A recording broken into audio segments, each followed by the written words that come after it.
Before we begin, I would like to add some context to this video.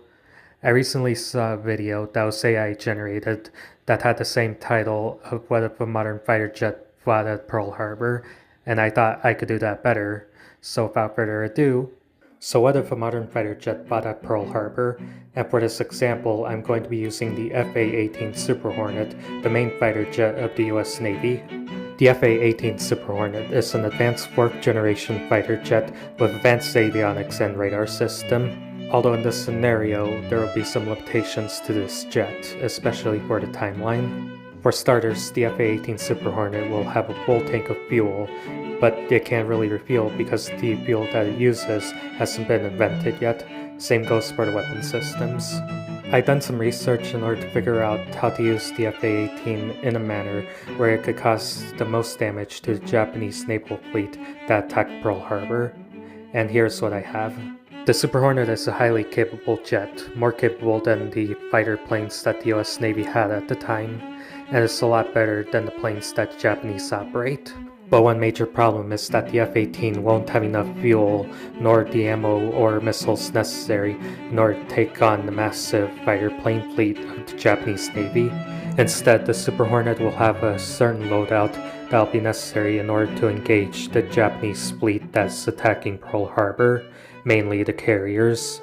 The F-18 Hornet will have a loadout of 4 paveway laser-guided bombs, along with external fuel tanks to give it the sufficient combat radius needed in order to commit strikes against the Japanese fleet about 200 miles away from the island. The reason I'm using paveway bombs instead of a missile like the LRASM or the Quick Sink bomb is because both those munitions require GPS, which hasn't been invented at the time. Before the attack begins, the F-18 pilot decides to enter his jet and fly up north in order to try and intercept the Japanese fighter pilots that are coming towards the island in order to attack it. Eventually, the F-18 pilot does find the fighter squadrons that the Japanese carriers sent over to attack the island, but the Japanese pilots can't really do anything to intercept the jet that they see because the surface ceiling of the F-18 exceeds 50,000 feet, while most planes at the time only had a surface ceiling of about 10,000.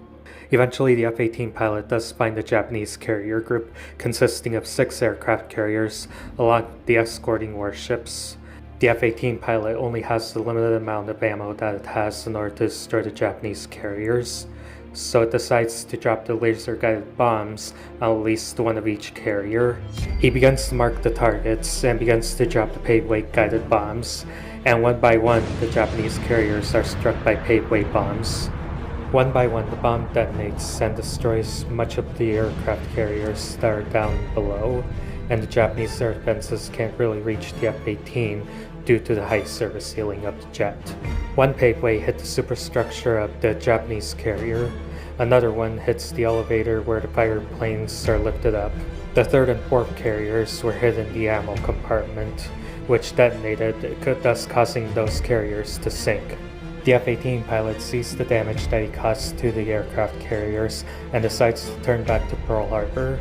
But because he didn't engage the fighter planes that are heading towards Pearl Harbor was still destroyed in the act. But the Japanese fighter planes don't have any carriers to move back to, considering all of them were severely damaged. Aside from the other 2, but they don't have enough room to fit those fighter planes in. When the pilot reaches Pearl Harbor, he is met with a wormhole that takes him back home, and after that, the US government ends up learning of the fate of the Japanese carriers, 2 of which were sunk, meaning any future conflict between the Japanese government and the United States will likely end up different, as the Japanese are now down 2 carriers and a bunch of experienced pilots. This means that the United States will be in a better position against the Japanese government when the United States eventually declares war against them after the attack on Pearl Harbor. And that concludes today's April Fool's Day video, and I hope you enjoyed this, and I'll see you guys in the next video. Goodbye.